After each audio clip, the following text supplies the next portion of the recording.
कि अमेरिका में एक जो एग्जेक्टिव है वो वो उसकी कोई और हिकमत अमली होती है, लेकिन उनकी मुकन्नना एग्जेक्टिव से बिल्कुल अलग होती है।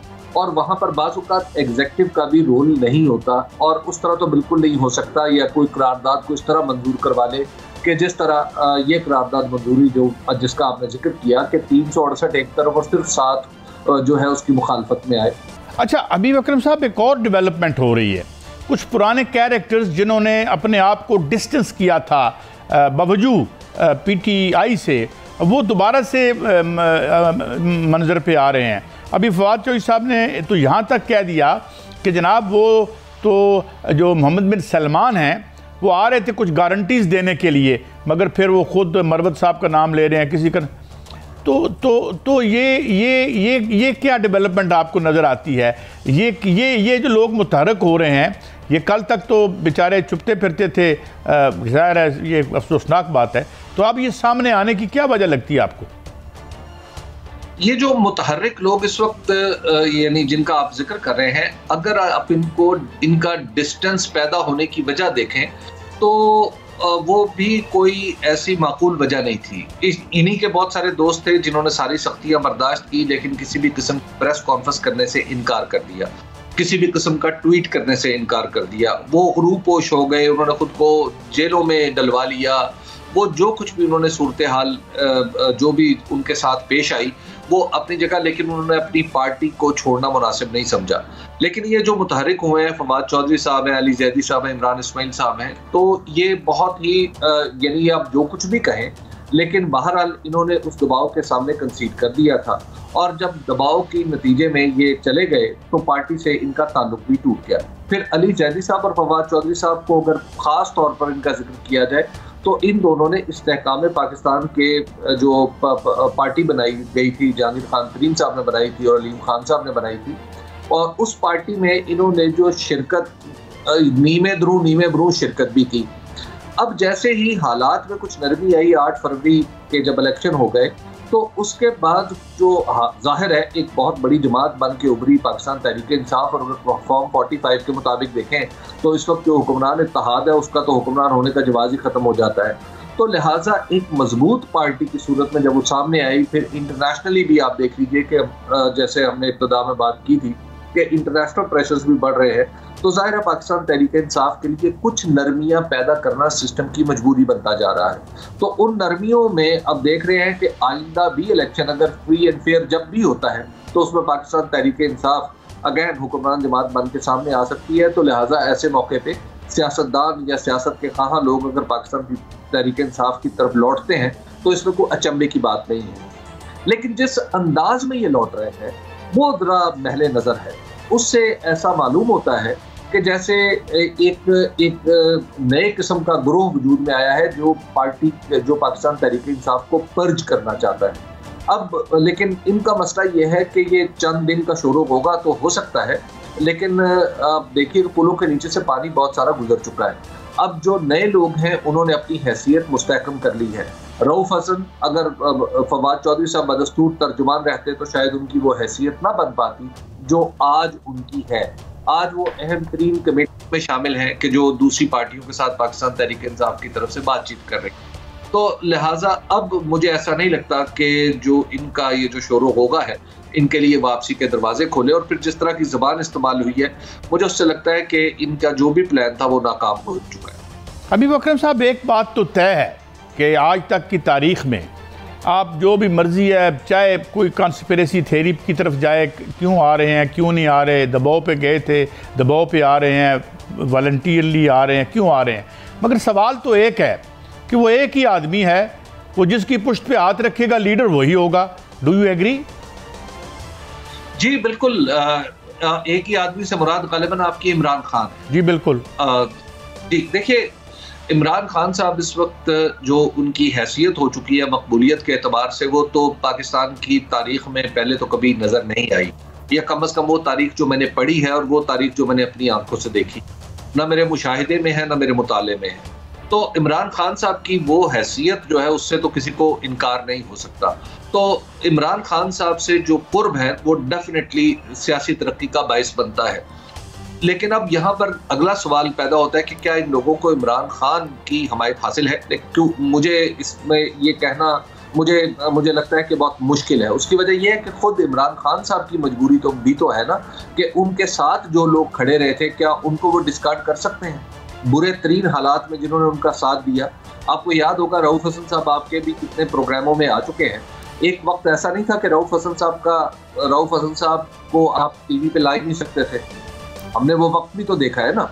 तो अब जब वो बात कर रहे थे और उस वक्त भी वो यानी यूट्यूब पे प्रेस कॉन्फ्रेंस कर लेते थे, वो प्रेस से बात कर रहे थे, अखबार में उनकी खबर नहीं छपती थी, लेकिन वो मुसलसल बात कर रहे थे, लोगों को कन्विंस करने की कोशिश कर रहे थे। तो क्या अब उन्हें फवाद चौधरी को उनका मुतबादिल समझा जा सकता है? तो किस बुनियाद पे समझा जाएगा? और खुद आप ये सोचिए कि पीटीआई का कारकुन भी ऐसा नहीं है कि जो इस तरह के किसी फैसले को, चाहे वो इमरान खान की तरफ से भी आए, ठंडे पेटों बर्दाश्त कर लेगा। अच्छा, हबीब अकरम साहब, दो मामलात हैं। ज़ाती तौर पर तो मैं बड़ा अपने आप को खुशनसीब समझता हूँ जब से जो सुप्रीम कोर्ट में की जो हेयरिंग है वो लाइव में देख रहा हूँ, बड़ी एनलाइटनिंग है। एक तो ये, और दूसरा ये मुझे बताएं कि सीटों का मामला किस तरफ जाता नज़र आता है, और फॉर्म 45 की वाली मुबैना तौर पर फॉर्म 45 वाली गवर्नमेंट, ये आपको कितनी चलती नज़र आती है? जहां तक मखसूस नशिस्तों का मामला है तो काजी साहब, इसका फैसला सिर्फ एक ही हो सकता है, और जो दस्तूर कानून के मुताबिक भी होगा और उसके साथ साथ जमहूरी रवायात के मुताबिक भी होगा, वो ये है कि पाकिस्तान में फैसले की बुनियाद वोट है। अब उस वोट को, चलिए अभी हम फॉर्म 45 और 47 की बहस में नहीं जाते, हम खुद इलेक्शन कमीशन के जारी करता दादोशुमार के मुताबिक जाते हैं। तो उनके शुमार के मुताबिक जो पब्लिक ने वोट दिया है वो किसी को भी इतना मैंडेट नहीं दिया कि वो आइन में तरमीम कर सके। ऐसा ही है ना। तो जब किसी को मैंडेट में तरमीम न करने का इख्तियार नहीं दिया, माफ कीजिएगा, किसी को मैंडेट करने का इख्तियार मिला ही नहीं अवाम की तरफ से, तो आप उसको क्लैरिकल तरीके से आप उस इख्तियार को पूरा करना चाहें तो ये पाकिस्तान के साथ भी ज्यादती होगी, आपके दस्तूर के साथ भी ज्यादती होगी, और जमहूरी प्रिंसिपल्स के भी बिल्कुल ये मुतज़ाद होगा।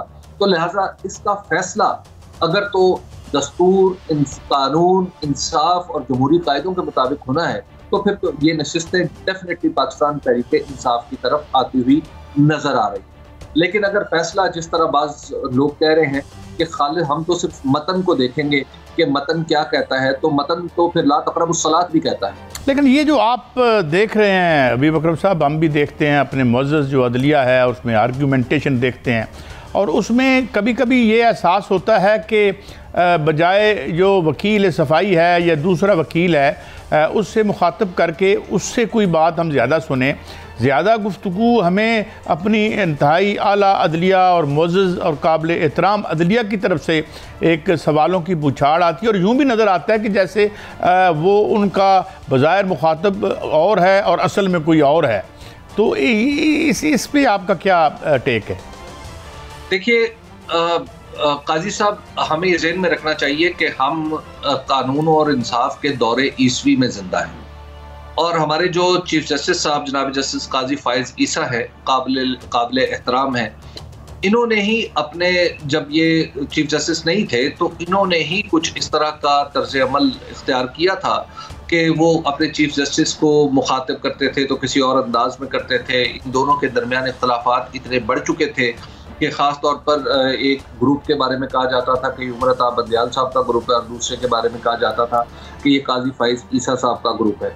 और काजी फाइज ईसा साहब ने कई बार खतूत भी लिखे, और आप फिर देखिए कि वो जो जौहरी मामलात थे जहाँ पे दस्तूर की और कानून की बालादस्ती का तकाजा कुछ और था, वहाँ पर भी आप देख लीजिए कि काजी साहब ने इख्तलाफ किया। अब डेफिनेटली उन्होंने कानूनी इख्तलाफ किया, लेकिन बाज़ लोग जो शायद काजी साहब से नाराज़ हैं वो ये समझते हैं कि काजी साहब ने वो जो उनके दरमियान की जो एक बाहमी चप्पलिश थी वो कानूनी आरा की सूरत में भी मुनाकिस होने लगी थी। तो अब उसके बाद फिर आप देखिए कि जब तक वो रहे, एक मौका तो ऐसा भी आया कि एक तरफ 184(3) के तहत एक मुकदमा चल रहा था और दूसरे बेंच ने 184(3) के तहत तमाम समातें, जिसकी सरबराही जस्टिस काजी फाइज ईसा कर रहे थे, उसमें उन्होंने तमाम समातें रोकने का हुक्म दे दिया था। तो अब भी चीफ जस्टिस साहब ने अपना जहन तो बिल्कुल वाजे कर दिया है। खास तौर पर जो 13 जनवरी का इलेक्शन था, 13 जनवरी का, माफ कीजिएगा, जो फैसला था जिसमें बल्ले का निशान वापस लिया गया था या बल्ले का निशान अलग कर दिया गया था पाकिस्तान तहरीक इंसाफ से और इलेक्शन कमीशन का फैसला बरकरार रखा गया था, उस फैसले की जिस तरह तौज़ी या दिफा चीफ जस्टिस जनाब जस्टिस काजी फाइज ईसा ने पहले बरतानवी हाई कमिश्नर को लिखे हुए खत में किया और उसके बाद जिस अंदाज में खुद अदालत में बैठ के किया, जबकि रिव्यू उसका पेंडिंग है, तो इससे जाहिर तो होता है कि खुद उनका जहन एक अलग नहज पे सोच रहा है, जबकि कुछ जजेस का जो इस्तदलाल है वो उनसे मुख्तलिफ है। तो ऐसी सूरत में हमें नज़र भी आ रहा है कि जनाब चीफ जस्टिस काजी फाइज ईसा को थोड़ा सा मुश्किलात का सामना है और जाहिर है वो जज हैं, मोहतरम लोग हैं, एक दूसरे को बरसरे बराह रास्त अगर मुखातिब करेंगे तो शायद कुछ ज़्यादा बड़ी खबर बने, तो अभी तक महज तासुर है। तो जाहिर है ये तासुर तो पैदा होगा और ये तासुर पैदा हो चुका है। लेकिन मैं एक और भी बात यहाँ पे अर्ज करना चाहूँगा कि जो जिस अंदाज में जो जस्टिस काजी फाइज ईसा साहब का जो तर्ज इस्तदलाल है, जो अब तक रिमार्क्स की सूरत में सामने आया है, जो मुनहज इस्तदलाल है, वो उनके ज़हन रसात का आईनादार तो ज़रूर है, लेकिन परहैप्स वो अभी मामलात को समझने के लिए इस तरह के सवाल कर रहे हैं। लेकिन बाज़ औक़ात बाज़ लोगों की राय है, और जैसे कि डॉन अखबार ने लिखा भी अपनी खबर में भी कि शायद ऐसा लगता है कि इलेक्शन कमीशन को उन्होंने रेस्क्यू भी किया।